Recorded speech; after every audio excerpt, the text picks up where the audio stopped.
Japan has otters, anime, and bustling cities, but it also has a very interesting history. And one of the most interesting parts of Japanese history is the Yayoi period from 300 BC to 250 AC. The Yayoi period is described when groups of travelers came from Korea and settled into northern Kyushu. After a couple years, these groups of people formed into small villages of 15 to 25 houses. Although people of the previous Jomon period were hunters, the Yayoi had discovered the unknown beauty of rice pads, which allowed them to make lots of rice very, very fast, which meant most of them were in permanent dwellings and only used meat as suppressants or backup for farming.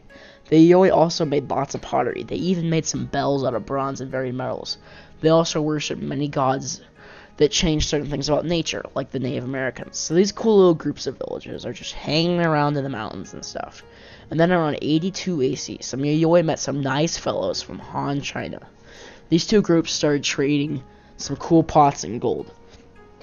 The Chinese referred to their Yayoi as the Wa, and told stories of a ruler of the Yayoi known as Queen Himoko. Himoko ruled from 20 BCE to 265 BCE, had a large amount of the public in her favor, and when people tried to take her place, well, that didn't go well.